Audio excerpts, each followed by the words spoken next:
마이크 쓰기가 조금 어색한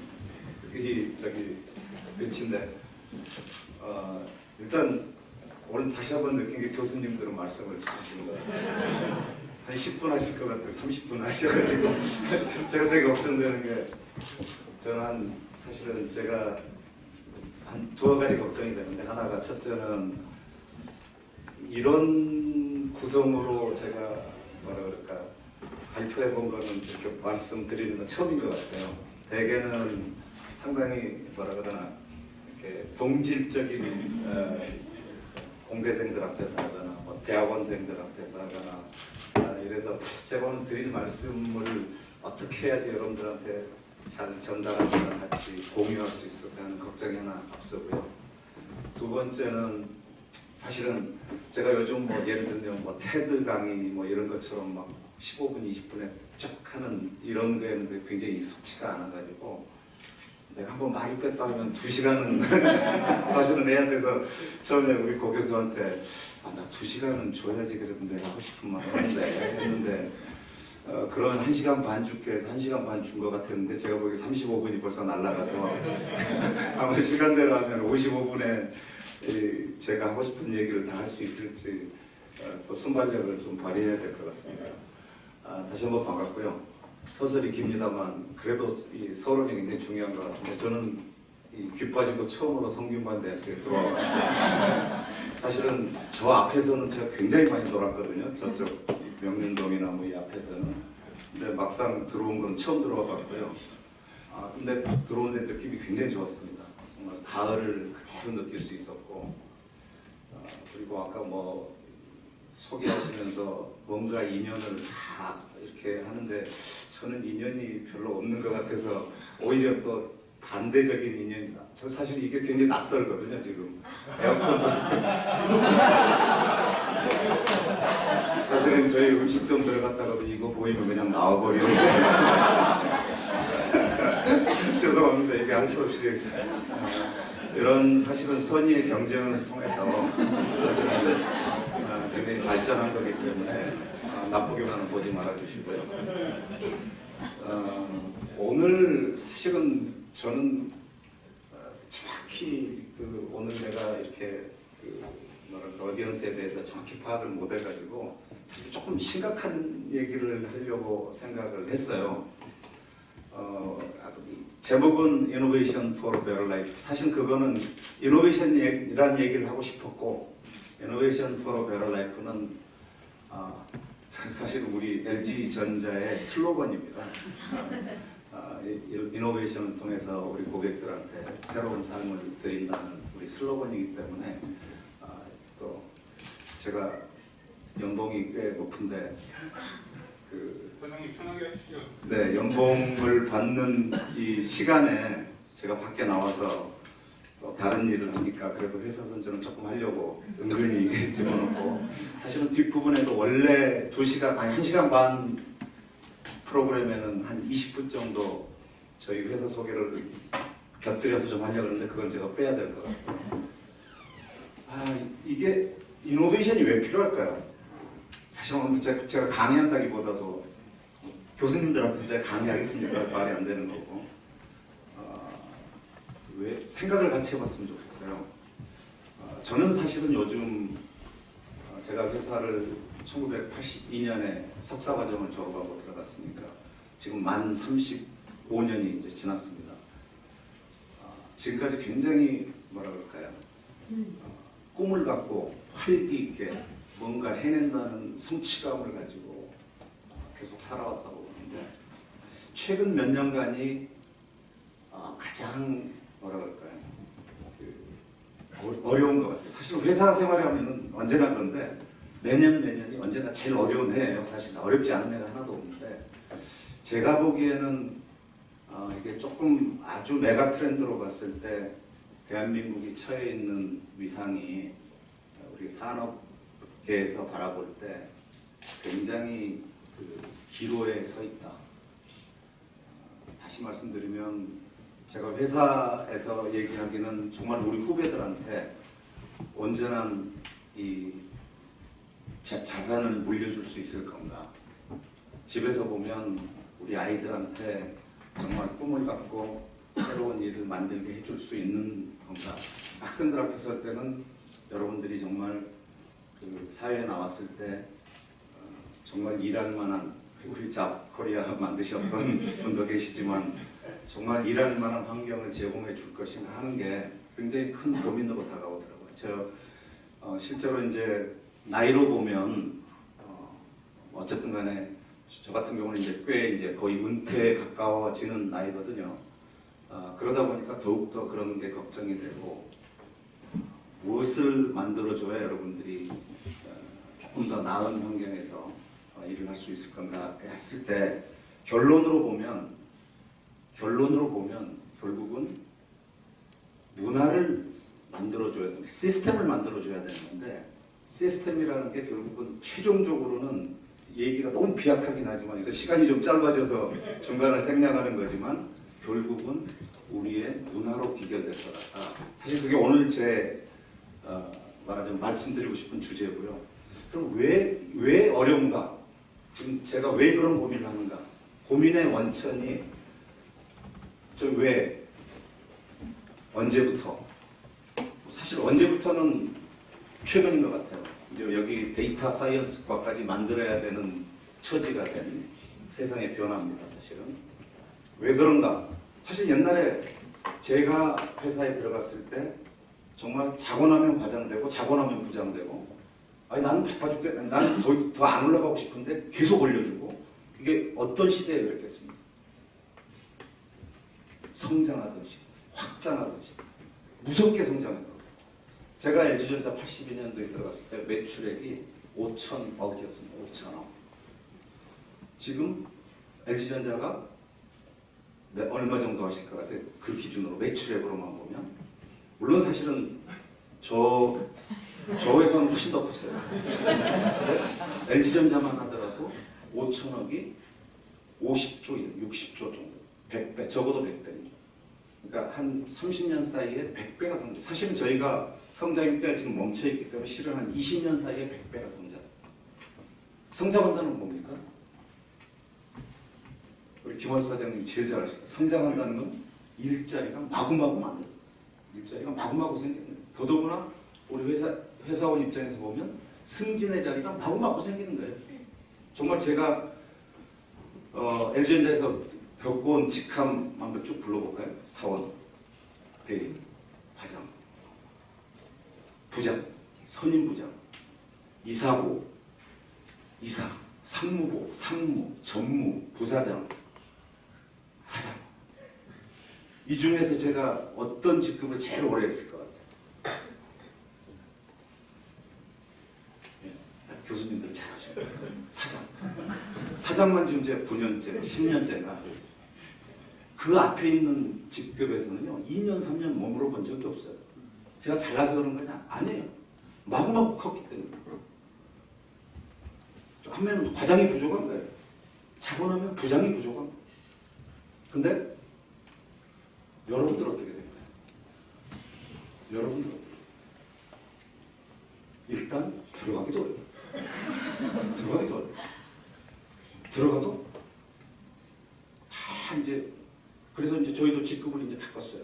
옛날에 뭐 과장, 선임, 어쩌고저쩌고 하던 거 전부 선임, 그다음 어쩌고저쩌고 하던 거 전부 책임, 그다음에 임원 이제 바꿔봐요. 왜냐하면 사실은 여러 가지 뭐 소통의 뭐 수평적인 소통 여러 가지 얘기하기도 하지만 자리가 없는 거예요. 자리가 그렇게 필요하지 않는다. 그 왜 그랬냐? 글로벌라이제이션 때문에 그런 사실 좀 사실 이 얘기하는데 저도 제가 1시간을 끄는데 이게 글로벌라이제이션이 굉장히 무서운 게요. 저는 글로벌라이제이션 무서운 이유가 글로벌이 한국말은 뭔지 아세요? 자, 옷 좀 벗고 해도 되나요? 글로벌이 한국말은 반성문입니다. 반성문.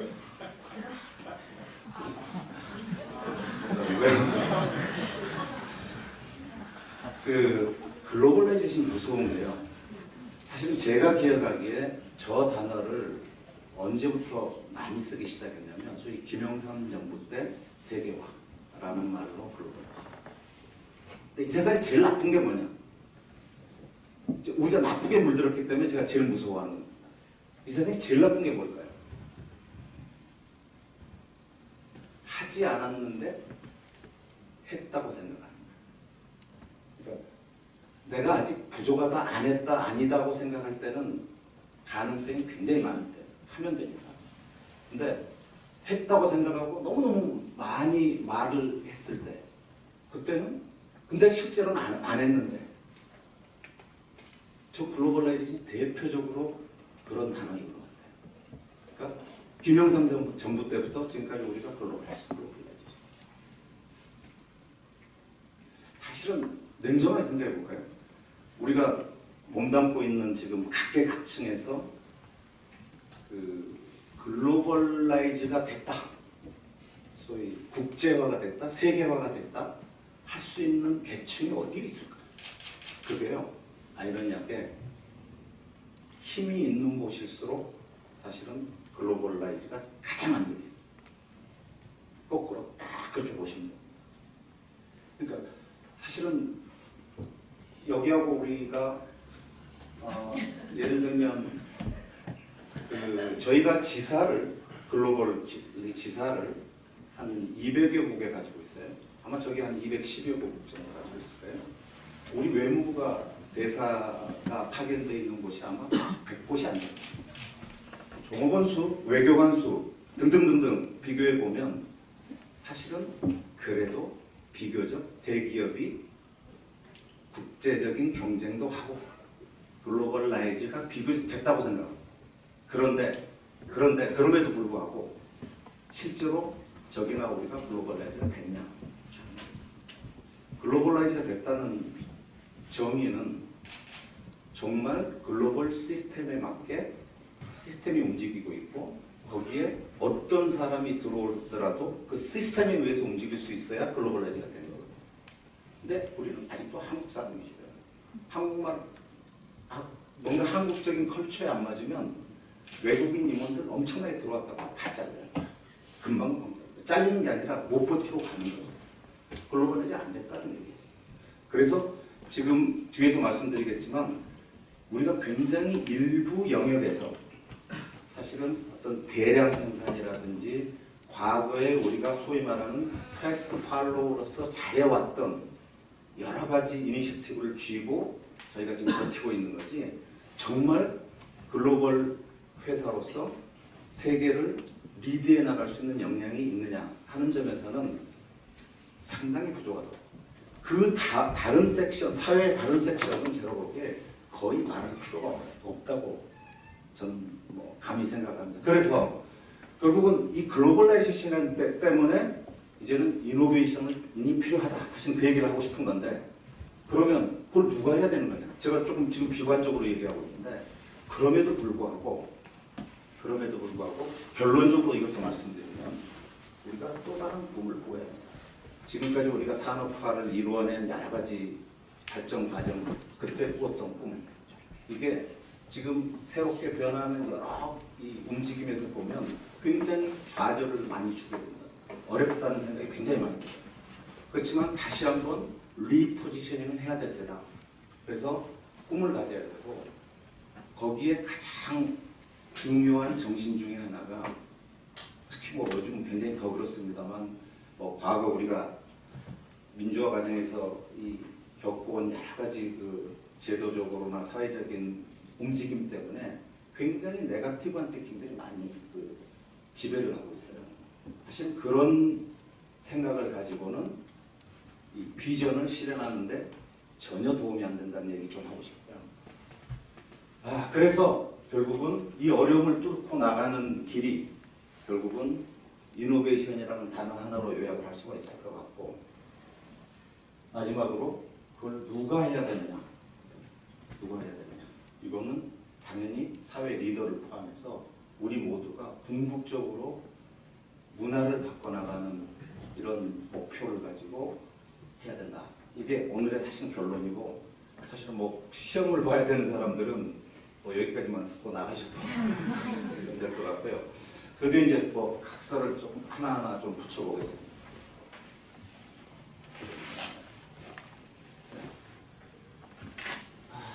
이거 뭐 길게 얘기 안 드려도 될 것 같은데요. 세계적으로 경제적으로 지속적으로 저성장할 겁니다. 이 굉장히 무서운 겁니다. 성장한다는 것과 성장하지 않는다는 것. 당연히 경쟁이 심해지고 있고 포춘 500개 기업 평균 수명 보면은요. 그러니까 소위 말하는 우리나라 말로 하면 대기업. 대기업이라는 게 세계적으로 보면은요. 평균 수명이 15년밖에 안 돼요. 평균 수명. 자, 이거 산업 사이클 단축. 뭐 이거 다 하시는 얘기지만 1차 산업혁명에서 4차 산업혁명 소위 때까지 이 기간들이요. 과거에는 1차에서 2차를 넘어갈 때 200년. 그 다음 100년, 50년이지만 사실은 제가 1995년에 아까 이력에 보면 나왔죠. 미디어랩에 처음 갔을 때 그때 처음으로 WWW라는 이 소위 웹이 그때 나왔어요.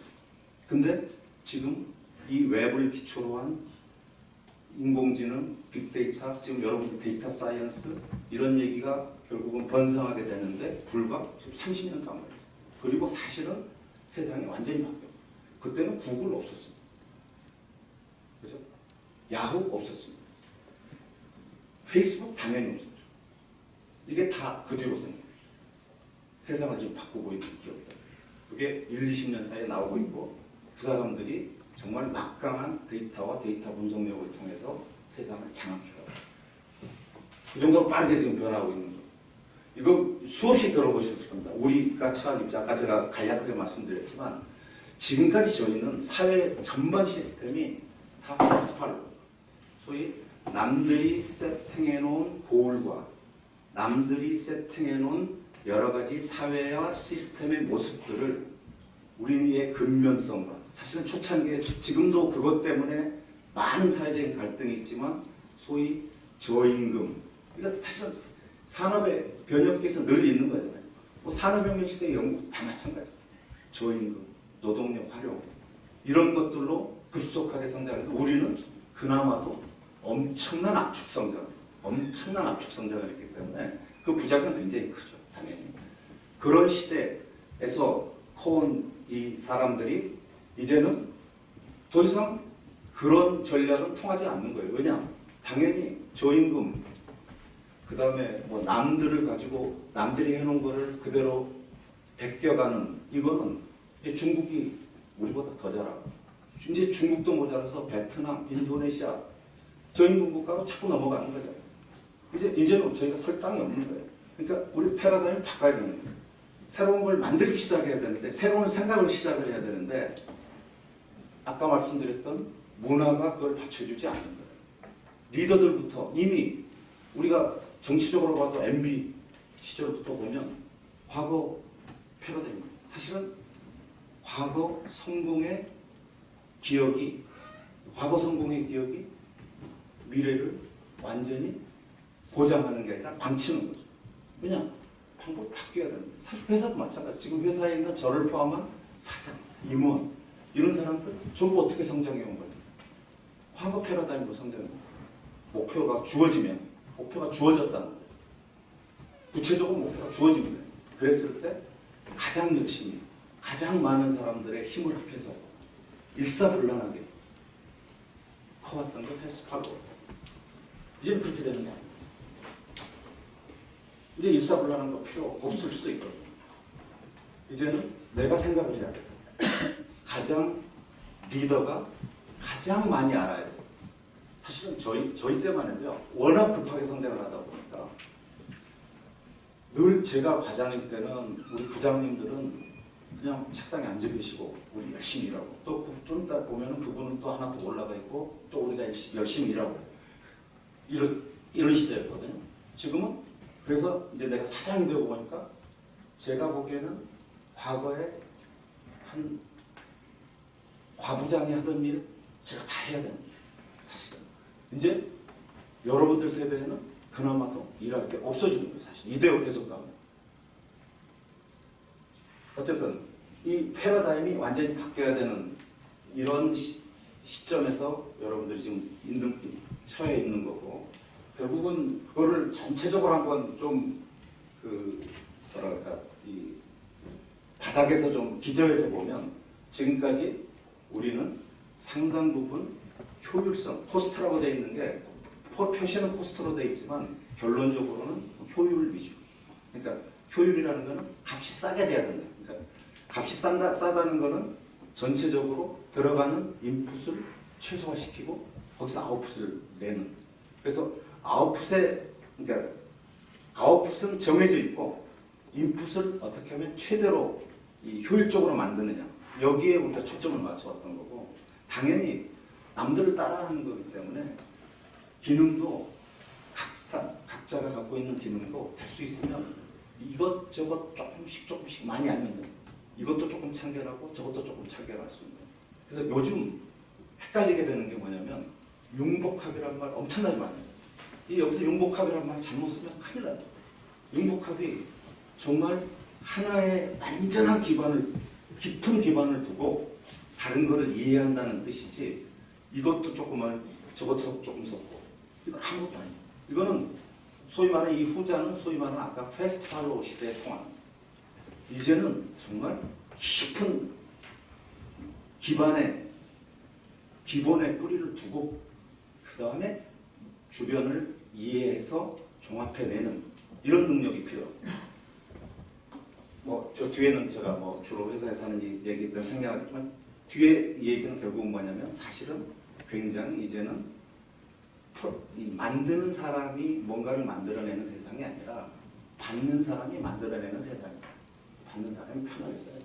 옛날에 기능이 많으면 썼지만 이제는 편하지 않으면 쓰지 않는 거예요. 그리고 디자인으로 표시되어 있지만 저 역시 디자인이라는 게 여러 가지로 의미할 수 있지만 아름다워야 쓴다. 사실은 좋아야 쓴다니까. 매력적이어야 쓴다. 이런 세상으로 바뀌고 있고, 결국은 이렇게 되다 보니까 과거처럼 커다란 목표를 하나 정해놓고 그 목표가 절대로 변하면 안 되는 이런 시대가 아니고, 이제는 목표는 늘 앞에 있지만 자꾸 이 소비자나 이 소위 말하는 그러니까 제가 회사 입장에서 봤을 때, 상품의 입장에서 볼 때 소비자라고 그러지만 사실 세상의 모든 일에 있어서 수혜를 받거나 써야 되는 사람을 소비자로 생각한다면 그 사람들의 기호에 맞게 빨리빨리 바꿔줘야 된다는 이런 얘기가 되는 거죠. 대표적으로 사실은 구글이 요새 일하는 게 이제 저희하고 다른 거죠. 저희 아마 학교에서도 아마 주로 이렇게 정부에서는 더더구나 그렇고, 당연히 안정적으로 이렇게 뭔가를 해내야 되는, 아직도 상당히 그게 통하는 거죠. 1년 예산을 짜야 되고 1년 동안 해야 될 일을 정하고 거기에 맞는 예산을 투입하고 이런 과정을 자책하는 게 굉장히 중요한 거죠. 그런데 그게 세상이 1년 동안 안 변하면, 진짜 변하지 않으면 그게 맞죠. 근데 제가 보기에는 실제로 앞으로 정부 시스템도 학교 시스템도 1년 내에도 수시로 바뀌어야 될지도 몰라요. 그래서 소위 말하는 패스트 프로토타이핑, 이터러티브 프로토타이핑, 자꾸 해보는 거예요. 작은 목표를 정해놓고 해보고 거기에서 얻은 실패가 될 수도 있어요. 그 실패를 통해서 빨리 실패를 해보는 게 가장 중요해요. 그러니까 실은 사람들의 성장 과정에서도 마찬가지. 이제는 어려서부터 비즈니스를 할 사람들은 중학교 가면서 비즈니스 해보고 실패하고, 그리고 거기서 얻은 거를 또 다른 아이디어로 만들고 등등 하다가 결국은 커다란 성공으로 가는. 어떻게 보면 상당 부분 이 진화와 돌연변이가 합쳐지는, 그 두 개가 믹스되는 이런 형태로 자꾸 발전할 수밖에 없다는 거죠. 시간이 좀 작기 때문에 좀 더 빨리 세상이 어떻게 변하고 있을까.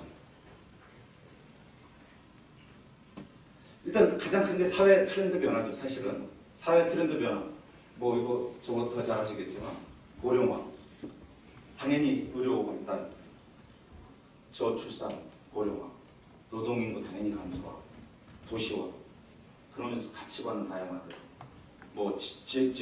지구학적으로는 온난화, 자원 고갈대가, 기술 메가 트렌드, 오늘 굉장히 잘 온 것 같은데 세상의 모든 일은 다 데이터화되고 있다. 그러면 결국은 여기서 사업적으로 본다면 안심하고 쾌적하게 노동을 대체하면서 효율화할 수 있는 것은 자동화, 오토노머스. 이제 여러분들 로마이 들었겠지만 운전도 오토노머스. 저만 해도 지금 사실은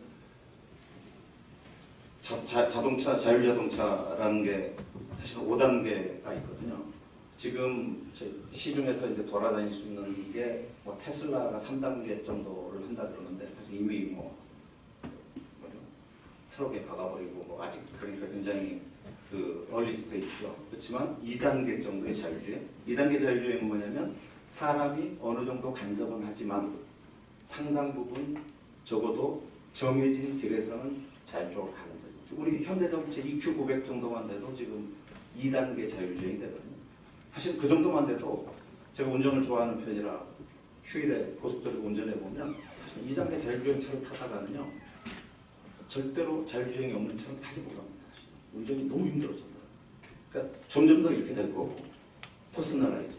누구나 사회에서 하나의 구성원을 하려면 아까 제가 말씀드린 패스트 팔로우 시대에는 뭔가 크다는 것을 여럿이서 함께 하지 않으면 안 되는 이런 것들이 주 일이라면 이제는 정말 누구나 왜냐하면 굉장히 다양화가 됐기 때문에 다양화된 한 사람 한 사람을 만족시켜주는데 커다란 시스템만이 작동하는 건 아니거든요. 그래서 이 퍼스널라이즈 그 다음에 마지막으로는 서스테이너블 해야 된다. 그러면 자원의 문제라든지 이런 걸로 봤을 때 에너지 재생 이용을 확대 리듀스 작아지고 리유즈, 리사이클 이런 것들이 결국은 어떤 기대되는 사업 영역으로 보여지고요. 세대도 변하고 있잖아요. 세대 뭐 우리나라의 저 아래 보면 한국, 미국 돼 있는데 우리나라는 뭐 세대를 굉장히 여러 군데로 나눕니다만 대체로 이 미국 기준으로 봤을 때 소위 50년대 베이비붐 세대에서 X세대, 밀레니엄 80년대 여러분들이 아마 여기 말기 이쪽 해당될 것 같은데 Z세대. 이제는 소위 말하는 95년도 이후에 출생한 세대 이런 세대들이 이제 사회를 이끌어 나가는 세대가 되는 거죠. 이 사람들은 과거에 사실 우리 세대 저 같으면 여기 베이비붐과 X세대 근처에 왔다 갔다 할 것 같습니다만 여긴 난할 수 있다. 경제호황 속에서 성공가도를 달리고 성공지향적이고 매우 경쟁적이고 이전 세대와는 다르게 굉장히 능동적이고 적극적인 이런 이제 시니어가 됐죠. 이제는 이 사람들이 여기 X세대 여기에 다음 세대죠. 내학교인데가 소위 말하는 우리나라로 하면 386세대 경제 불황에서 상당히 피해를 보고 선배 세대 충고에 저항하고 반항적이고 상당히 자립적이고 사실은 현재 우리가 처해 있는 사회적인 여기가 이제 사실 주류 세력이 되면서 우리 사회 분위기가 상당히 지금 이런 분위기라고 보죠. 근데 재밌는 건 밀레니얼 세대가 사실은 누구의 자식이냐면 이 베이비붐 세대의 자식들이에요. 이 사람들은 사실 이 사람들 그늘에서 큰 거예요. 보니까 경제적으로 번성기지만 이 사실은 이 사람들의 영향을 받아서 비교적 윤태가 컸어요. 윤태가 크면서 어차피 어려운 삶 한 번 살지 뭐 2번 사냐 욜로. 그래서 성공한 부모에 성장하면서 개방적이고 소비지향적이고 의미가 있다면 무슨지 소비 마구 사기 아이폰 마구 사기. Z세대 그게 일로 넘어가면서는 이제 이것마저도 기회라는 거는 지금 내가 만든 경기 침체를 직접 많이 목격했고 이 사람들이 진정으로 디지털 네이티브 태어나면서부터 사실은 디지털 경험을 한 세대. 그래서 실제로는 오히려 이쪽 밀레니얼 세대보다 더 보수적이고 신중하게 소비하고 시간을 굉장히 중시하고 그러나 지금 당장 필요한 거는 하지 않으면 못 견디는 이런 세대. 결국은 이 세대가 미래 우리 주인공 세대. 최초의 디지털 네이티브로서 경기 침체 영향으로 굉장히 신중하지만 필요한 것은 즉시 요구하는 세대. 그러니까 여기에 이제 대답해요. 여기에 대답하려면 이 역시 아까도 말씀드렸던 기존의 틀에 박힌 정형화된 상품이나 서비스가 아니라 완전히 이노베이션이 들어간 이런 제품들이 아니면 이 세대한테 어필할 수가 없는 거예요. 기술 변화, 제가 말씀 간단히 드리겠습니다. 향후 결국은 기술이 자꾸 대체돼가고 전기관에서 전기로, 전기에서 컴퓨터로, 그 다음에 혁신에 의한 이 사업하는 방식 변화. 이미 사실은 우리 제가 자꾸 자코리아 말씀드려서 죄송합니다만 새로운 타입의 비즈니스를 만들어요. 이게 비즈니스 모델, 새로운 비즈니스 모델.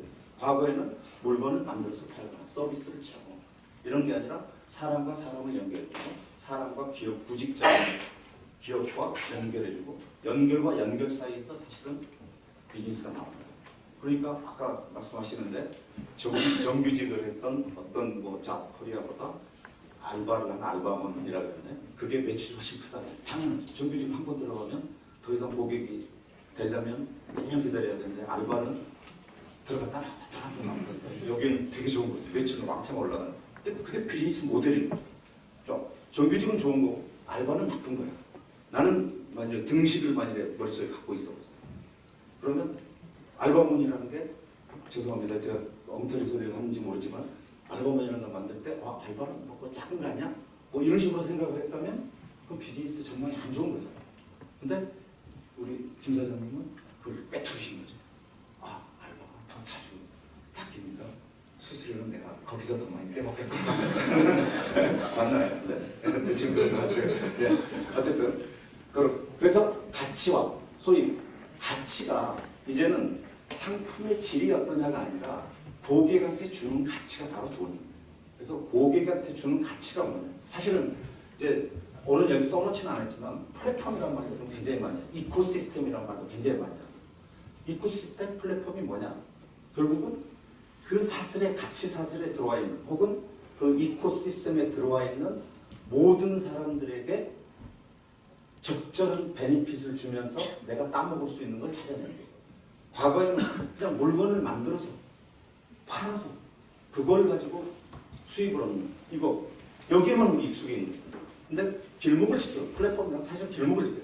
내 앞을 지나다니지 않고는 뭔가 할 수 없어. 사실 뭐 지금 소위 여러분들이 알고 있는 그리고 혹은 제가 저 뒤에 시간이 될지 모르겠지만 드는 예에 있는 모든 회사들이 전부 플랫폼을 장악하거나 아니면 그 플랫폼을 이코시스템에서 이센셜한 지나가지 않으면 안 되는 가정으로 만들어내 이 사람들이 돈 다 버는. 그러니까 이제 가치가 굉장히 변하는 거예요. 그래서 아까 제가 처음 말로 다시 돌아가면 과거에 우리처럼 효율을 중시해서 어쩌고저쩌고 하는 사람들은 리더로서 자격이 없는 거죠. 그러니까 저희는 빨리 은퇴하는 길이 사실은 사회를 도와주는 거예요. 그래서 죄송합니다. 네. 역할을 달리해야 되는 거예요. 은퇴해야 되는 것보다 역할을 달리해야 돼요. 그래서 사실 이번에 제가 보기에 조금 빗나가지만 그리고 남의 회사는 여기 얘기지만 굉장히 잘한 것 같아요. 굉장히 잘한 거예요. 그 상당히 고령자들을 굉장히 지금까지 이 회사 발전에 큰 기여를 했지만 용퇴를 시킨 거예요. 그렇지만 무언가 역할을 할 수 있게 직접적인 일이 아닌 명예는 주고 보수도 어느 정도 주고 역할은 다이내믹한 아까 욜로 뭐 이런 데 익숙한 사람한테 넘겨야 돼요. 학교도 그렇습니까? 저는 반드시 그렇게 돼요. 그게 소위 서로 용인되는 그게 사실 그게 이제 결국은 나중에 문화라는 그러니까 그런 게 자연스럽게 되는 게 결국 문화가 정착되는 거예요. 그러니까 아직은 우리가 그런 문화를 기대하기는 어렵다고 봐요. 자, 4차 산업이 요즘 많이 하죠. 아까 제가 이거 말씀드렸어요. 엄청나게 빨리 하고 있다. 이것도 조금 전에 제가 말씀드리는데 결국은 지금 우리 이거 뭐 꼭 상품이 아니라고 봐도 사실 사회 시스템이라고 봐도 되는데 상품을 기준으로 제가 보면 우리가 무슨 제품을 하나 만들어내기 위해서 원천 기술이나 핵심 부품이 필요하잖아요. 그리고 거기에서 그걸 가지고 소재, 재료, 진짜 아니면 어떤 조금 더 모듈화된 부품을 만들어요. 그걸 가지고 소위 말하는 세트, 여기서 세트라는 게 예를 들면 저런 거예요. 에어컨, 냉장고, 세탁기 뭐 이런 걸 만드는 거예요. 거기에 서비스가 달라붙어요. 휴대폰 같으면 휴대폰을 만들었다 그러면 이제 그 SKT나 LG 플러스 같은 데서 서비스를 붙여서 서비스를 팔아요. 그리고 이거는 서비스 플랫폼이라는 거는 서비스를 하기 위한 기본 바탕. 소위 말하는 애플의 그 iOS나 안드로이드 뭐 아니면 무슨 검색기 뭐 이런 것들 서비스 플랫폼 이렇게 있다고 보면요. 이게 사실은 비즈니스의 소위 말하는 가치 사슬이거든요. 이 가치 사슬에서 누가 이제 이쪽 수직 축이 부가가치예요. 이익이 어디서 나느냐? 디지털화라는 게 사실은 그 글로벌라이제이션이라는 이 사회적인 트렌드하고 제가 빠뜨렸지만 기술적으로 같이 가장 무섭게 대두되는 게 결국은 이 역시 사실은 글로벌라이제이션과 똑같은데요. 워낙 우리 디지털 말이 들어서 많이 들어서 뭐 디지털이면 디지털인가 보다 하고 있지만 디지털이라는 기술이 주는 이 세상의 변화는 엄청난 거예요. 그게 여러분들이 지금 하시는 그 데이터. 모든 게 데이터화가 된다. 그게 좋은 거냐? 만약에 여기에 머물러 있으면 소위 글로벌라이제이션과 디지털이 망하는 지름길입니다. 여기는 표준화, 디지털이라는 것은 표준화가 굉장히 좋은 것 같죠. 표준화만 없으면 사실은 세상 살만한 거죠. 사실. 그잖아요? 그냥 나 혼자 살면 되니까. 우리 한국에서만 사는 게 한국에 맞는 시스템. 예를 들면 전기도 사실 일본이 철도, 전기 이런 거 표준화 안 하다가 망한 거 아니에요. 이 철도도 협궤 아니에요. 협궤. 전기도 뭐 헬스가 달라요. 50헬스. 근데 잠시 동안 내가 살기 좋은 거죠. 왜냐하면 방어막이 쳐지니까. 근데 뭐가 안 되냐? 남들은 못 들어올지 몰라도 도중에 내가 못 나가는 거예요. 한국 같은 경우는 정말 나 혼자 잘 살고 아무 소용 없는 거예요. 사실은 자원이 있어요. 나라가 그 석자. 우리 교수님들 좀 죄송하지만 불쌍한 게 책 써봐야 한국 책 써봐야 100권 팔리겠어요. 영어 하는 사람 영어로 해서 책 쓰면 벌써 몇 권. 중국 사람들은 중국말로 책 한 권 쓰면 알리바바가 훌륭해서 알리바바가 되고 우리나라 전자상가에 뭐 있나요? 쿠팡이 전자상가인가요? 뭐 이따 칩시다. 거기는 만들었다면 12억 명, 15억 명이 소비자인데 만약에 우리 시스템으로 우리만 만들어봐요. 기껏해 5천만 원. 남북 통일돼도 1억도 안 되는 거예요. 그죠?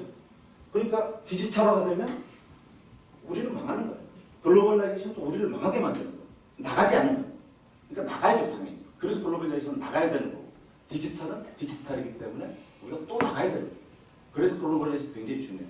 자, 여기는 이제 먹을 게 없는 거예요. 근데 문제는 우리는 이거밖에 할 줄 모릅니다.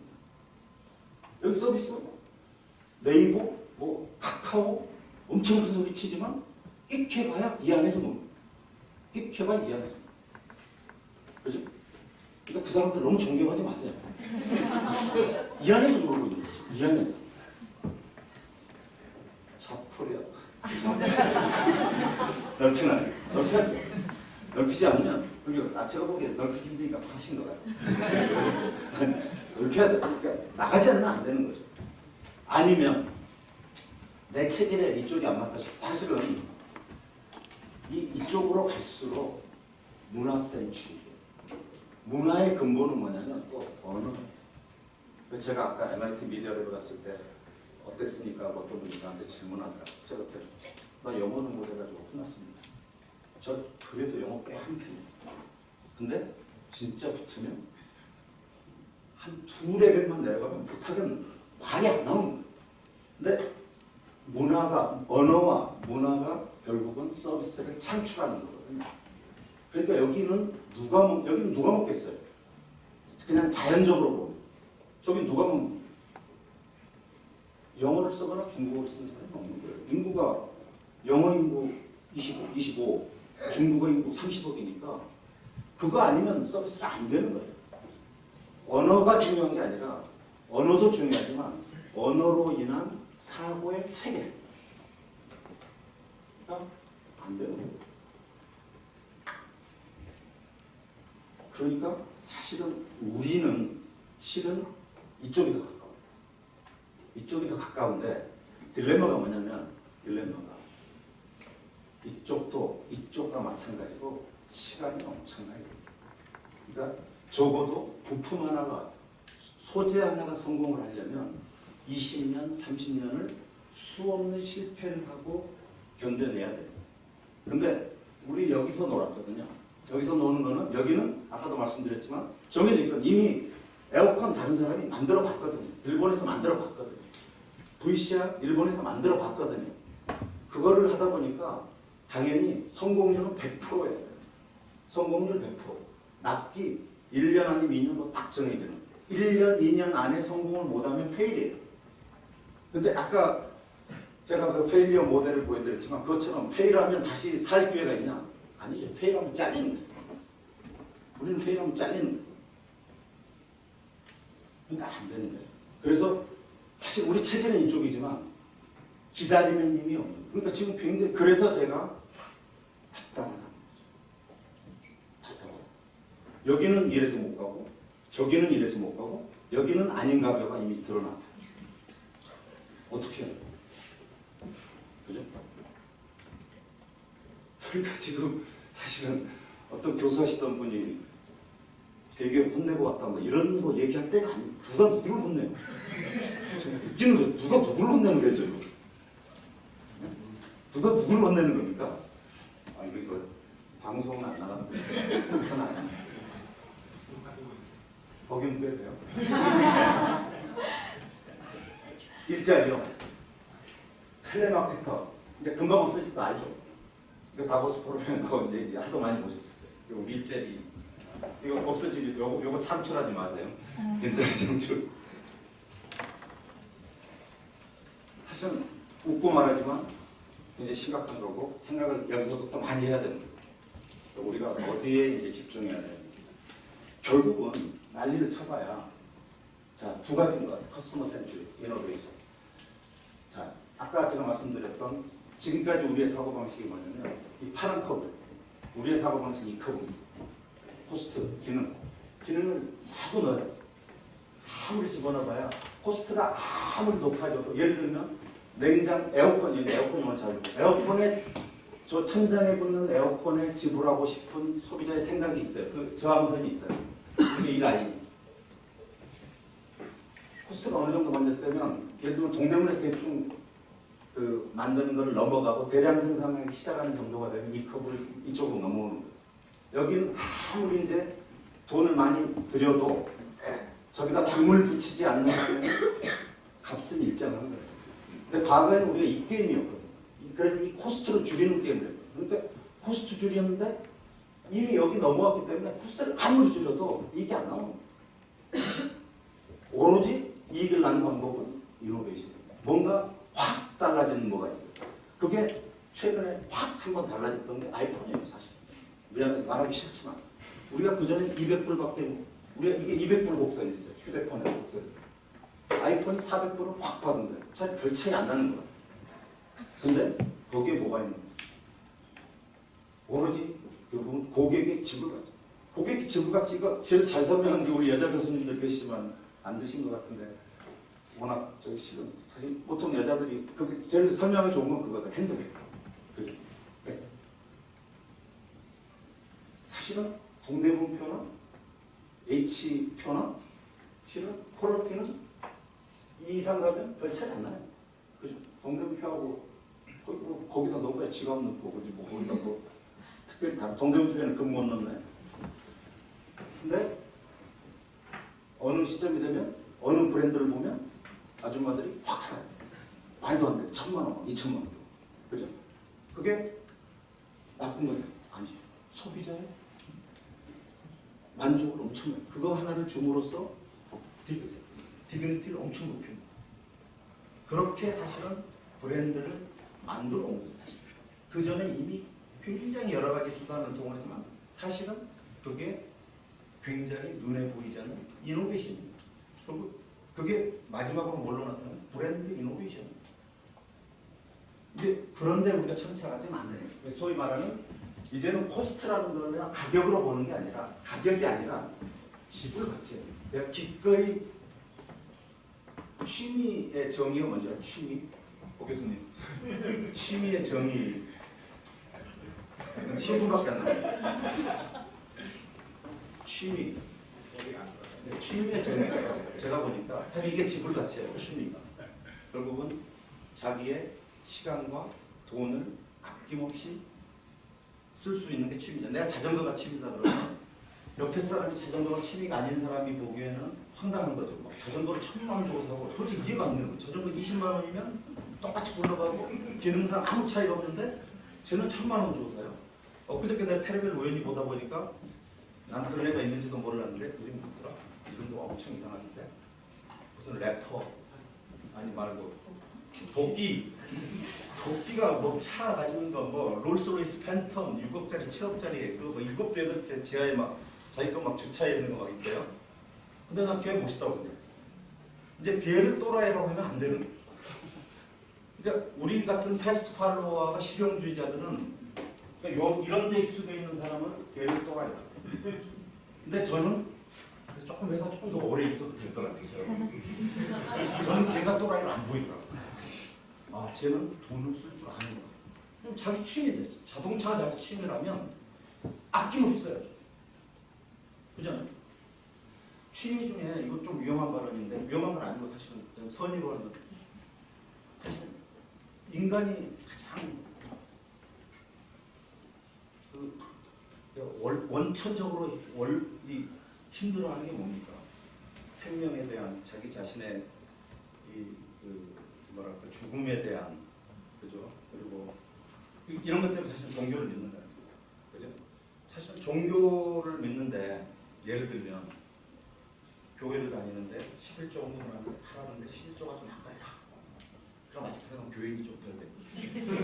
그죠? 좀 교인이 아깝지 않아야 된다. 사실. 그래야지 진정한 종교인. 그렇지 않아요? 나는 교회 안 다니죠. 전 그런 것 같아요. 진정으로 와이프를 좋아한다. 와이프가 1,000만 원짜리 사주라고 사줘야 돼요. 보여주세요. 그럼 만약에 안 사주면 안 좋아하는 겁니다. 사실 농담이고요. 어쨌든 그런 지불가치를 끌어내는 게 이제 굉장히 중요한 거다. 그다음에 두 번째 이건 뭐 제가 생략하고 넘어가겠습니다. 두 번째가 이노베이션. 제가 사실 오늘 하고 싶은 말이 이거고 원래는 1시간을 이걸로 말씀드리려고 했는데 이제 시간은 6시 반에 끝내야 되는 거죠. 선생님들은 근데 학생들은 제일 싫어하는 내가 제일 싫어하는 선생님이 수업 시간 때 초과해서 하는 사람 제일 싫어할 텐데 제가 꼭 하고 싶어서 한 5분 정도만 제가 더 쓰겠습니다. 자, 이노베이션을 어떻게 해야 되나? 제가 하도 요즘은 공식 세대여가지고 제가 공식이라고 그냥 이름을 제가 붙인 거예요. 세상이 많이 변하면 변할수록 그리고 어려우면 어려울수록 저는 어디로 가야 되는 거라고 하냐면 기본교육. 그래서 아까 제가 융합 뭐 이런 여러 가지 말씀드렸는데 융합의 기반, 이노베이션의 기반은 기본기입니다. 그리고 기본기 중에서도 결국은 원리 및 본질에 집착하는 거. 사실은 이게 되면 아까 제가 지식의 반감기 교수님하고 말씀 나눴는데 지식의 반감기가 있어요. 우리 원소만 핵 원소만 지식의 반감기가 있는 게 아니라 남들이 얘기하기를 지식의 반감기 가장 짧은 게 요즘 우리 아까 안 교수님 컴퓨터공학 저기 지식의 반감기 6개월이에요.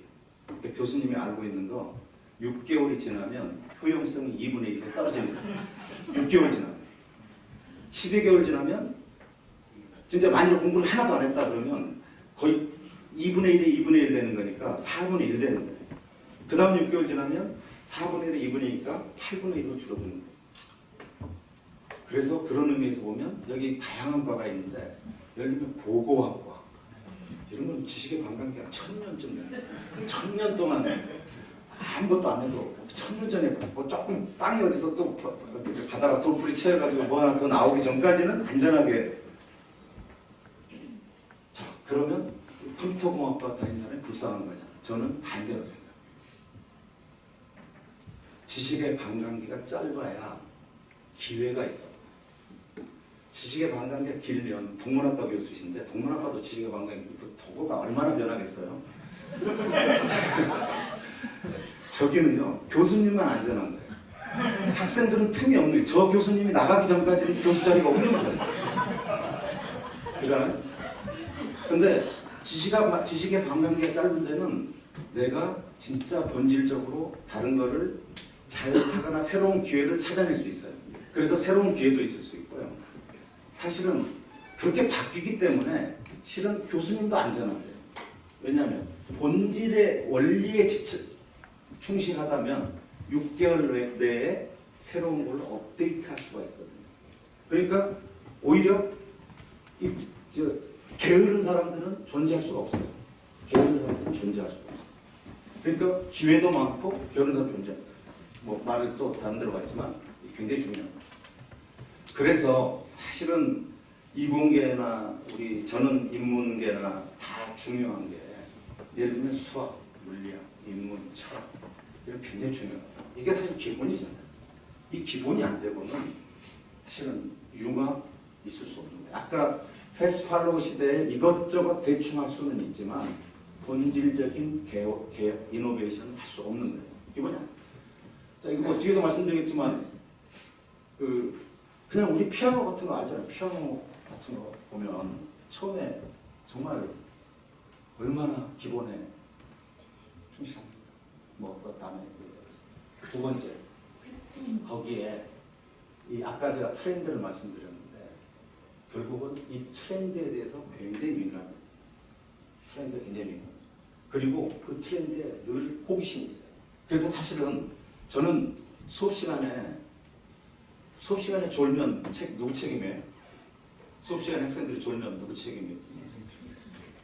선생님 책임이긴 해요. 얼마나 재미없으면 자겠어요. 근데 학생도 그 책임이에요. 호기심이 없는 거예요. 왜냐하면 어떤 의미에서 그러냐면요. 그 선생님이 얼마나 재미없게 가르치는지를 봐야 될 것 같아요. 그게 호기심이라고. 그래서 자기는 그렇게 안 해야 되는 거예요. 다음으로. 최소한. 그렇죠? 그 호기심이 없으면 저는 그 버스를 타고 가다가 조는 사람은 별로 호기심이 없는 사람이에요. 바깥에 얼마나 아름다워 다양한 세상이 펼쳐지고 있어요. 가로수가 변해가고 있고 남자면 여자들 우리 패션이 변해가고 있고 그렇죠? 여자면 뭐 남자들의 패션이라고 그건 난 관심 없을 것 같긴 한데 어쨌든 세상이 변하고 있기 때문에 그걸 보고 있어야 돼요. 호기심. 그리고 필요할 때는 굉장히 필요할 때는 따라서 하는 거예요. 따라서 하는 거예요. 그래서 사실은 제가 우리 학생들이 어떤 시절이냐 지금 사실 이 두 가지 할 때는 지금 기본에 대해서 굉장히 충실하게 해야 되는 거고 잘하는 거는 따라서 해야 돼요. 잘하는 거 따라서 하는 건 아까 잘못하는 건 안 따라하기도 같은 거예요. 잘못하는 거 그래서 눈 뜨고 있어야 돼요. 재미없는 교수님 강의도. 그래서 제가 그런 의미에서 여러분들이 지금 제 강의를 안 자고 듣고 있다고 믿고 이제 이게 사실은 아까 개인적으로 보면 이렇지만은요 조직으로 보면은요 저 기본기라는 게 어디에서 나오는 거냐면 조직으로 보면 저게 플랫폼이나 소위 말하는 집단 지성이라는 거예요. 여기는 개인으로 보면 참여하고 그 다음에 그래서 이 메가 트렌드에 대해서 읽어내고 이제는 더 이상 혼자서 이렇게 책으로만 보는 게 아니라 결국은 여러 가지 빅데이터라든지 이런 데 의존해야 됩니다. 툴을 이용할 줄 알아야 됩니다. 역시 마찬가지로 조직적으로도 이제는 개개인의 능력을 가지고 하는 게 아니에요. 정말 데이터를 가지고. 그래서 결국은 이거를 잘 하다 보면 소위 말하는 인사이트라는 게 생깁니다. 이게 단련이 되면 인사이트, 영어로 하면 인사이트, 한국말로 하면 좀 감인 것 같아요. 감이 생깁니다. 정주영 회장은 돈에 대한 감. 사실은 저는 우리 구본부 회장님, 우리 회장님 이렇게 모셔보면 확실히 이건 있어요. 그 사람들은 돈에 대해서 동물적인 감각이 있어요. 왜냐? 어려서부터 돈에 대해서 돈이 뭐라는 걸 교육을 잘 받았어요. 그리고 돈이 되는 거라면 엄청난 우리 같으면 무시했을 일을 돈이 되는 거 호기심이 있었기 때문에 감이 있습니다. 정주영 회장은요. 압구정동 현대학교를 질 때 압구정동 땅을 살 때 뭘 보고 사신 줄 아세요? 그 정주영 회장 책 보면 나와요. 압구정동 땅을 살 때 팔당댐이 생긴다는 걸 보고 압구정동 땅을 산 거예요. 왜냐? 팔당댐이 생기면 유속이 느려져서 압구정동 그 앞에 모래밭이 땅이 됩니다. 근데 그 자리가 옛날에 정명 아니 뭐죠? 무슨 명 한명회가 놀던 압구정 자리 끝내주는 자리다. 땅 바쁘고 분석한 게 아니에요. 그냥 동물적인 감각. 그게 생기는 거예요. 그러니까 자기 분야에서 이런 노력을 하다 보면. 그래서 다시 조금 돌아가면 그래서 이 기본기는 무조건 해야 돼요. 자기가 관심을 갖는 분야에 무한 호기심을 가져야 돼요. 무한 호기심. 그러면 길이 보이는 거예요. 또 오늘 교보제로 굉장히 따라오신 것 같은 느낌이 드는데 우리 김 사장님 아마 잡코리아를 만들 때 그런 게 보였습니다. 정말 대단히 죄송합니다. 제가 따로 뭐 강의료 나오면 조금 네. 그런데 여기서 소위 말하는 통찰의 경우 실은 여기서 굉장히 중요한 게 저는 고객 관점이라고 썼지만 저기서 고객이라는 건 남의 관점이에요. 사실은 정치하는 사람들은 뭐 국민의 관점. 그러니까 정치하는 사람들은 믿으면 안 되잖아요. 그러니까 정치하는 사람들은 말은 다 알아요. 그러니까 말은 다 알거든요. 국민을 위해서 나라를 위해서 애국하고. 저 최근에 어디 그만 해야 되나 어디 갔는데 보니까 그 밖에 나가서도 그러니까 정치하시는 사람들은 밖에 사람들 아무 관계가 없으면 그 사람들은 자기 표가 아니니까 밖에 나가서도 계속 연설을 하는데 우리한테 연설을 표는 우리니까 뭐 하여튼 잘 알아요. 그래서 근데 실제로 말이 그렇게 되는 게 아니라 실제 행동이 그렇게 돼야 된다. 여기에서 이노베이션에 대한 오해 중에 하나가 천재 오해 중에 하나가 뭐냐면 자 인사이트가 생기면 그럼 끝이냐? 사실 여기 끝이 아니야. 이제 여기가 예술인 거예요. 이게 예술입니다. 몰입. 정말 죽기 아니면 살기로 해야 된다. 다시 말합니다. 그러니까 천재는 갑자기 어디서 툭 나타 뒤에 나오는 모차르트가 음악의 천재잖아요. 모차르트가요 20몇 살 때 손이 기형이 된다. 이게 펜을 하도 써서 이게 돼야 소위 결과가 나타난다는 생각. 그래서 사실은 이제 학생들이 저기서부터 일로 이렇게 뭔가를 이루어 나가는 거고 어떻게 보면 이쪽 전체로 보면 이 왼쪽은 디테일. 그래서 기본이 되는 거. 이거 굉장히 작게 봐야 돼요. 작게 깊게 봐야 돼요. 그리고 여기서는 상당 부분 반복이 필요해요. 이노베이션은 반복이 아까 실패는 아니잖아요. 같은 거를 여러 번 반복해서 필연적인 결과를 자꾸 이루어내려고 해야 돼요. 그래서 이게 기본이 되고 나면 소위 말해서 응용해요. 저기서는 자전거 탈 때 처음 배울 때는 두 손 꽉 잡고 타야 돼요. 손 놓으면 안 되는 거죠. 그죠? 익숙해 지고 나면 이제 크게 보입니다. 크게 숲을 보는 저기 나무를 봐요. 그리고 여기서부터는 어떻게 봐야 되는 거냐? 같은 것은 가치가 없어요. 같은 것은 가치가 없는 거예요. 달라야 가치가 있는 거예요. 그래서 달라야 됩니다. 여기는 필연적이 아니에요. 우연이에요. 그래서 사실은 우리 학교에서도 이제는 학교의 프로젝트가 성공률이 100%다 그러면 웃기는 거예요. 그럼 여기까지밖에 안 온 거예요. 성공률은 일로 가면 이제 마구 떨어져야 돼요. 10%, 5%, 90%는 페일해야 돼요. 그래야 이게 큰 게 나옵니다. 이게 아까 제가 또 진화론 얘기했었는데 이쪽은 사실 어떻게 보면 진화론의 가장 기본이에요. 적자 생존, 그죠? 그리고 적자가 생존하는 거고 이쪽은 사실은 어쩌다가 돌연변이가 일어나는 거예요. 사실 근데 그게 서로 상관관계가 없는 거 아니거든. 굉장히 중요한 거가 여기에서 열심히 하는 데는 잘 쉬는 것도 굉장히 중요해요. 네, 정말 잘 쉬는 것. 시간이 없어서 제가 길게는 안 드리고요. 그냥 이거는 그 뒤에인데요. 제가 굉장히 좋아하는 피카소. 저는 바르셀로나 1년에 매년 한 번씩 가는데요. 꼭 이 피카소 박물관은 바르셀로나 박물관이요. 피카소가 많은 박물 중에 습작이 제일 많은 거예요. 여기 가면요. 한번 혹시 가시면은 벌써 시내에 있으니까 한번 들어가 보세요. 그럼 피카소가 처음부터 추상화가 했냐? 정말 엄청난 생동감을 주는 정말 사실화에 기초를 둔 사람이었다는 거. 이게 모빌라이라는 회사, 인텔이라는 회사의 18조를 대학 교수가 만든 사실은 카메라를 가지고 자율주행에 아주 기초를 만든 사람인데요. 18조에 인수됐어요. 사실은 여기 이 사람들이 뭐 했냐면 정말 자율주행의 원천 특허 가장 많이 보유하고 있는데 처음에 굉장히 간단한 거였어요. 석양에서 지는 해가 들어올 때 카메라가 사람을 인식 못하는 것을 근본적으로 어떻게 인식하느냐. 여기에 대한 연구를 해서 다른 데와 완전히 차별화시키는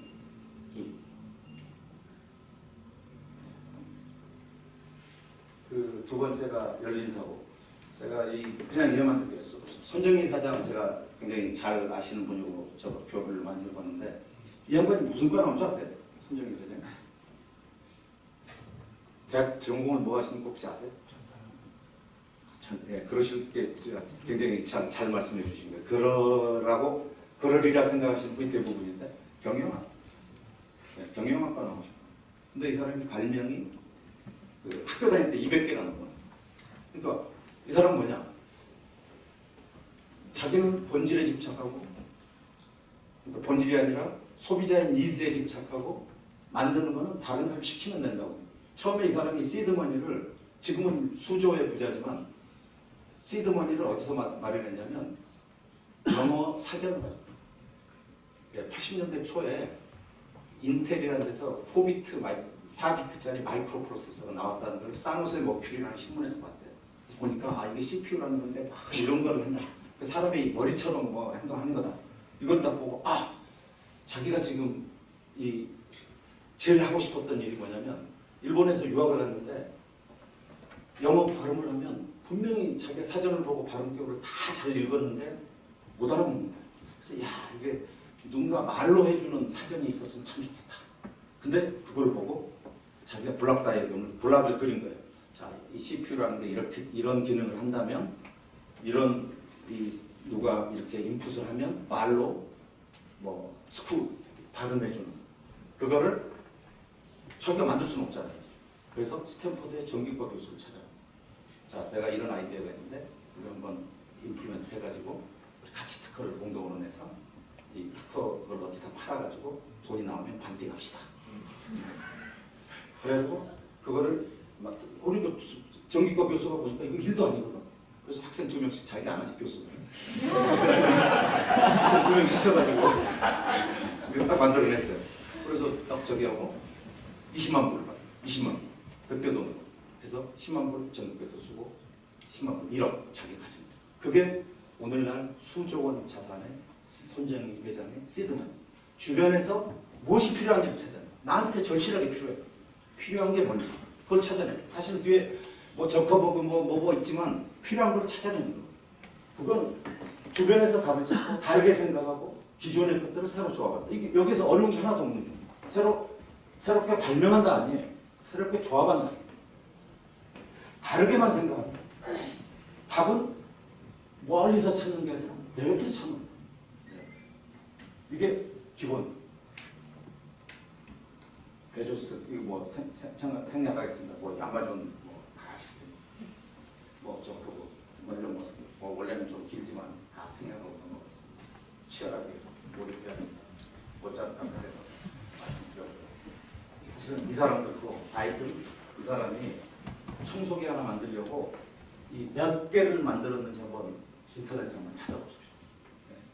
그런 사람들인데 스티브 잡스까지 LG에 넣고 계시니까 아까 제가 생략한다고 말했습니다. 이거 참 재밌는 스토리인데 시간이 없어서 하나만 할까요? 우리 LG가 어떻게 태어났는지만 제가 말씀드릴게요. LG가 여기는 이렇게 써졌지만 LG가 원래 태어난 건 어떻게 태어난 줄 아세요? 제일 처음에 우리 역시 치약이요? 네, 굉장히 젊으신 거예요. 원래는요 진주에서 소위 옛날에 사실 학생들은 알지도 못해요. 포목상이에요. 포목상이 뭐냐면 옛날에 우리가 클 때는 양복도 그렇고 여자분들 양장, 한복 이런 걸 다 양장점이 있거나 이러지 않았어요. 자기가 천을 끊어왔다가 자기가 만들거나 아니면 그 동네에서 그거 잘 만드는 사람들한테 만들어주라 그래서 만들기 시작합니다. 그래서 그 천을 파는 이게 굉장히 거상이었어요. 그래서 포목상이라는 걸 했는데 주로 그때 비단을 나이론이 나오기 전이니까 비단을 하는데 진주에서 비단의 최대 고객은 누구 됐어요? 진주에서 그렇죠. 아저씨 잘하시네. 역시 성대 9공학번 9일학번 기생 그러니까 기생이라는 건 뭐냐면 사실은 가장 트렌디한 여성의 상징이거든요. 가장 트렌디한 여성들이 내 고객이 그러니까 내 고객인데 올 때 보니까 언제나 뽀얀 화장을 하고 있는 거예요. 뽀얀 화장을 하고 오는데 일반인하고 너무너무 차별화되는 거예요. 뽀얀 화장. 그래서 그거 뭐냐고 물어봤더니 동동구리무르라는 걸 발랐다는 거예요. 그때 우리나라에는 그런 개념이 없어요. 그러니까 나는 고객은 확보돼 있잖아. 내 단골 고객 기생들은 있으니까 거기서 동동구리무를 어떻게 만들어서 팔면 한 번 오면 2개를 팔 수 있겠구나 해가지고 동동구리무를 만든 거예요. 동동구리무를 만들다 보니까 사실 기술적으로 보면 안에 구리무잖아요. 구리무다 보니까 치아 뭐 이런 것까지 막 이제 국민 생활에 필요한 게 뭐냐 했을 때 치아 이런 걸로 간 거예요. 근데 어떻게 해서 전자로 갔냐? 그러면 이제 여기가 재밌는 거예요. 그동안 속은 크림이고 치약이지만 겉은 뭡니까? 이게 플라스틱이나 이걸로 소위 요즘 말로 하면 성형하고 주조하고 이런 거예요.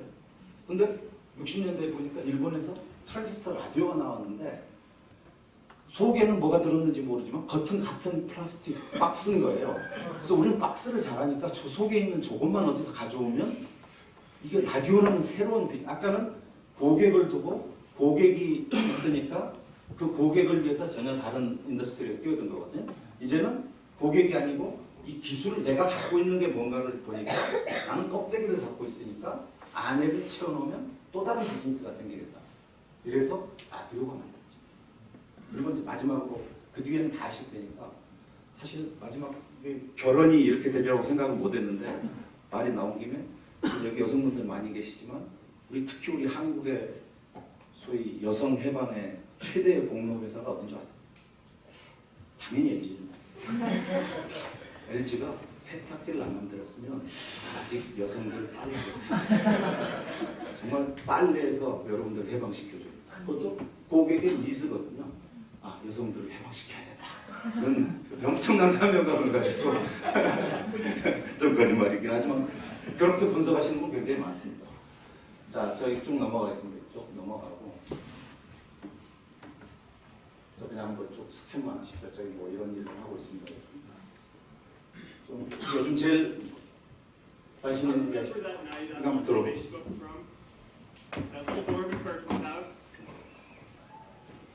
I remember telling him clearly that I was excited to help connect the Harvard community, but one day someone would connect the whole world. The thing is, it never even occurred to me that that someone might be us. We were just college kids. We didn't know anything about that. There were all these great big technology companies with all these resources, and I just assumed one of them would do it. But this idea was so clear to us that all people want to connect. So we just kept working on it, day after day after day, that you were sure someone else is going to do it. But they're not. You will. It is time for our generation-defining great works.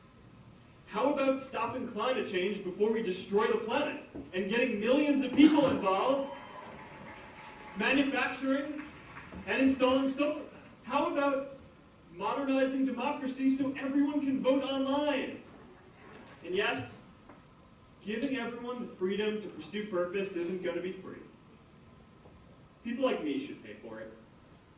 And a lot of you are going to do really well, and you should too. These are the values of our whole generation. It was never a question of if we were going to do this. The only question was when. I hope you find the courage to make your life a blessing.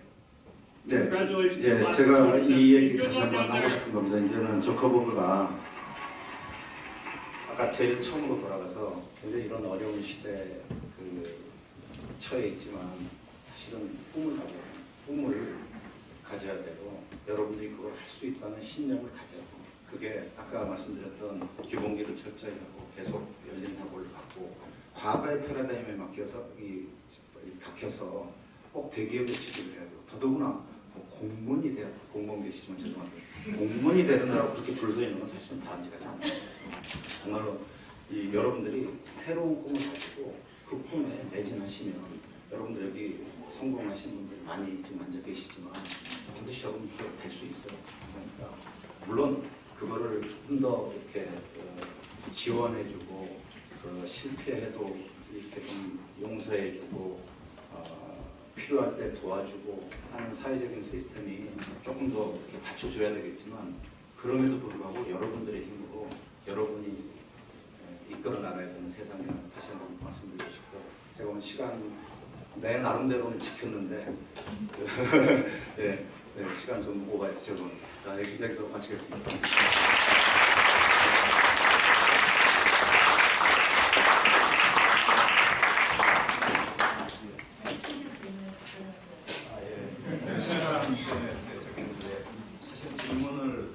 사실은 제가 좀 죄스러운데 질문을 많이 해야 됩니다. 정말. 네, 질문 환영합니다. 저는 괜찮습니다. 시간 내. 질문이 이미 준비된 질문. 네네, 준비된 질문이 있는데 김지은 학생 있나요? 신방과? 네. 질문 기억해요? 본인이 일어나서 하겠어요? 너무 당황하는데 질문이 기억이 안 나죠? 기억하면 일어나서 하세요. 네, IoT 기술에 대해서 좀 여쭤봤던 것 같은데 혹시 사장님께서 직접 경험하신 가장 진보적이고 또 놀라웠던 사물 인터넷 기술이 있었다면 그것이 무엇인지 또 그 경험이 미래 발전 방향에 어떤 변화를 줄지 궁금합니다. 네. 뭐 사실은 저는 사실은 그 환경 속에서 그냥 지금 어떻게 보면 어느 게 더 좋은 건지 잘 모르고 사는 이제 이런 처지인데 그 제가 제일 처음에 쇼킹했던 건 뭐냐면 아까도 제가 말씀드렸지만 내가 할 수 없는 거나 너무 멀리 있는 거에 대해서는 별로 그렇게 감동스럽지 않아요. 근데 야 이거 내가 조금만 더 생각을 했다면 내가 할 수 있었거나 이런 것들이 훨씬 더 아쉽기도 하고 했어야 된다고 생각하고 이런 것들이 많거든요. 그랬을 때 여러분들이 데이터를 하니까 제가 이스라엘에 에너곡이라는 회사가 있어요. ANAGOG라는 회사가 있는데 에너곡이라는 회사가 있는데 거기가 데이터를 어떻게 모으는지 한번 보세요. 그래서 그게 어떻게 해서 유용하게 쓸 수 있는지 내가 할 수 있었던 일을 걔들이 하는 거예요. 결국은 뭐냐면 데이터는 구글이 다 모으는 거야. 구글한테 이길 수 없어. 이런 생각하지 말라는 거야.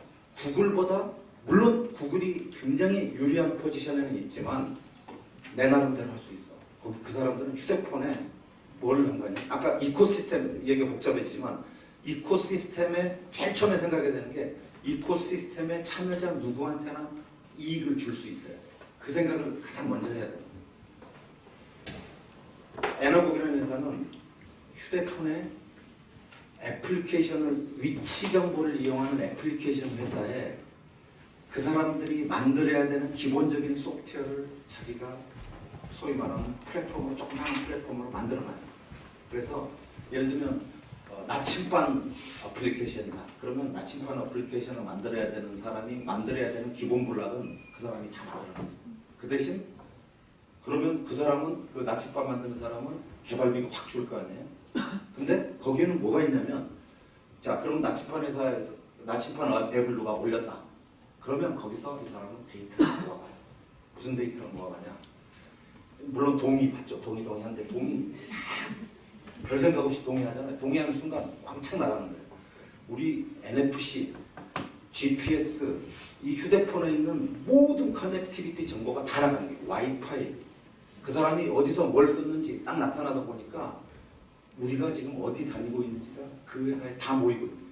영등포의 스타벅스에는 어디서 사는 사람, 어디서 출발해서 어디다 주차를 하고 어떻게 온 사람들이 거기서 몇 분을 머물고 간다는 데이터 다 갖고 있는 거예요. 그러면 그런 데이터 필요한 사람들이 있을 거예요. 상권 분석하려면 사람들만 많이 왔다 갔다 하면 뭐예요? 그죠? 거기서 많이 머무는 사람이 필요하고 사실은 제 그 여동생이 그 광주의 고속버스 터미널에서 무슨 커피숍 하나를 이렇게 부업으로 한다고 하던데 저 깜짝 놀랐어요. 자 데이터를 어떤 데이터 어떻게 다루냐면 이쪽에도 커피숍이 하나 있고 이쪽에도 하나 있어요. 근데 이쪽은 서울을 왔다 갔다 하는 창구고 이쪽은 시골로 왔다 갔다 하는 매출이 이렇게 5배예요. 근데 그러니까 결국 뭐냐면 사람이 많이 복잡복잡하다는 거는 그냥 보면 모르잖아요. 그죠? 그러니까 그것만 알잖아요. 근데 하나 인텔리전스가 더한 게 저기가 어디로 가는 손님이라는 거 하나 더 알았잖아요. 그거 하나를 가지고도 매출이 5배가 차이가 나잖아요. 근데 아까처럼 어디에서 얼마만큼 머물고 어디서 출발한 사람이고 강남에서 출발한 사람인지 영등포에서 이걸 다 알 수 있는 거예요. 그 사람. 그래서 그 사람들은 아까 개발하는 회사에도 돈을 받고 그걸 팔고 또 이 데이터를 가지고 그런 또 서비스를 하려는 사람한테 돈을 받고 근데 그 사람도 또 나름대로 그런 고객 조사 하지 않아도 서로가 다 이익이 되는 거예요. 돈을 내지만 다 이익이 되는 거예요. 그래서 이게 IoT의 핵심이에요. 이제 모든 우리가 갖고 있는 사실 여러분들의 기기, 여러분들의 가정에서 냉장고 문을 열면 사실은 냉장고 문을 몇 시에 몇 번 열는지 그때 어떤 음료수를 빼는지 이제부터 저희가 다 알게 돼 있어요. 그러면 어떻게 되는 거예요? 코카콜라 회사에 아니면 어떤 동네 슈퍼마켓이 우리의 지금 고객이 어느 몇 동 몇 호에 살고 있는지 그럼 타겟 광고를 어디다 해야 되는지 다 알게 돼요. 사실은 지금 여러분들이 살고 있는 일상생활이 점점 다 그렇게 노출되고 있는 그게 IoT의 핵심입니다. 물론 산업적으로는 다른 얘기가 많지만 시간상 생각죠. 이태근 학생. 질문들이 굉장히 길어서 좀 줄였어요. 그리고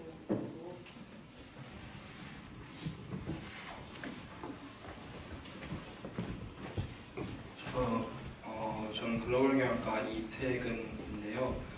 초기 단계인 국내외 사물인터넷 시장을 공략하기 위한 LG전자 그 이노베이션 사업센터의 로드맵이 궁금해서 좀 질문드리고 우리 이노베이션 사업센터에 있다는 거 아시는군요. 이게 핵심은 그겁니다. 그러니까 꼭 무엇을 한다기보다 이제는 그 사업의 영역에 구분이 없습니다. 그래서 최근에 이제 저희가 이노베이션 사업센터에서 만들어낸 게 피부 케어 제품들입니다. 사실은 또 하신 LED 마스크라든지 지금 이런 것들. 그래서 그 큰 방향이 기존 시스템에 얽매이지 않고 기존의 의사결정 과정을 따르지 않고 기존의 소위 전략을 만들고 거기에 따라서 상품을 기획하고 거기에 따라서 개발을 하고 거기에 맞춰서 마케팅을 하고 판매하고 만들고 품질을 보증하는 이 체계를 하나에 다 묶어서 몇 사람이 팁으로 하는 겁니다. 그래서 그런 새로운 그런 어떤 방식의 얘기들 그리고 그것도 아까 말씀드렸듯이 이 가운데 있던 하드웨어뿐만 아니라 서비스가 포함된다면 더 좋고 플랫폼이 더 인게이지되면 더 좋고 이런 쪽으로 지금 방향을 맞춰서 하고 있습니다. 정승환 학생 감사합니다. 정승환 학생 있나요? 네. 정승환 학생 기억해요? 질문 기억 못하죠? 내가 대신 해줄까요? 그럴 것 같아서 준비해왔습니다. 한국이 IT 강국이라고 불리우는데 4차 산업혁명 분야에서는 미국의 기술을 기준으로 어느 정도 발전했다고 생각하시며 미국에 비해 많이 약하다면 그 이유가 무엇이라고 생각하십니까? 아까 제가 어느 정도 설명했던 것 같은데요. 데이터의 부족이에요. 그리고 이 문화의 부족이고 그래서 제가 보기에는 그러면 우리가 할 수 없는 거냐. 아까 에너고 같은 게 굉장히 좋은 예예요. 그럼에도 불구하고 우리 주변에서 길이 좀 있다고 예를 들면 음성인식을 이제는 저는 음성인식을 전공했는데 옛날에는 음성인식이 지금처럼 데이터에 의존해서 하지 않았거든요. 이 통계적인 모델이나 다른 수학적인 모델을 가지고 있었거든요. 그런 거를 이제는 데이터가 많은 사람도 이길 수가 없어요. 그렇지만 예를 들면 우리가 LG전자가 지금 공항에 가시면 공항 로봇이라는 게 있어요. 공항에서 공항 로봇이 알아먹을 수 있는 음성은 그 음성의 종류나 그 물어보는 이 패턴은 구글에서 잡을 수 없는 거예요. 그러면 공항을 지배를 하면 전 세계 공항이 2만 개가 넘는 그럼 공항을 지배할 수 있어요. 그러니까 이런 식으로 하지 않는 영역이 뭐냐, 남과 다른 방법이 뭐냐를 자꾸 생각을 해내면 저는 앞으로도 얼마든지 길이 있다고 보고 그런 의미에서 본다면 저희가 길은 있다고 보는데 당연히 아까 여러 가지 이유로 어떤 아주 커다란 어떤 플랫폼을 장악한다거나 하는 데 있어서는 사실은 그런 부분이 저희도 굉장히 힘든 부분이에요. 그래서 그런 부분은 필요. 발표에 따라서 굉장히 협력을 잘 해야 되고 그래서 혼자서 다 한다는 것도 이제는 좀 버려야 되고 그래서 그 내일 모레 오는 저 어떤 분도 그렇게 뭐 혹시 개인적으로 안 좋아하더라도 환영해 줘야 된다고 같이 살아야 됩니다. 반드시 나가지 마세요. 사장님 질문 학생들이 너무 많이 했는데요. 시간상 한 명 질문만. 네, 이건 좀 어떤 인생을 살면 재미있을까요? 이렇게 질문 학생이 있습니다. 김수영 학생 왔어요? 네. 안 왔군요. 네. 간단하게. 글쎄요. 잘은 모르겠는데 저는 여러분들이라면 글쎄요. 정말 새로운 도전을 해보고 싶어요. 새로운 도전을 해보고 싶고 그리고 이제 저라면 그 도전하는 사람이 실패했을 때 안전장치를 좀 이렇게 좀 마련하는데 좀 앞으로 힘을 좀 써야 되는 거 아니냐 이런 생각들을 좀 도전 좀 해보세요. 네. 도전하는 삶이 질문 하나. 예. 선생님 죄송한데 질문 하나. 저는 LG 테크노 컨퍼런스에 이번에 올해 참여했었는데요. 스케일이 이거보다 어마어마해가지고 좀 저는 감사합니다. 미국 플랫폼사하고 최근에 자율주행차 관련해서 협약을 하셨는데 그 부품 자율주행차 부품 선도한다고 하셨는데 앞으로 비전이 어떻게 되실지. 꼭 우리 저 여기서 온 사람 같이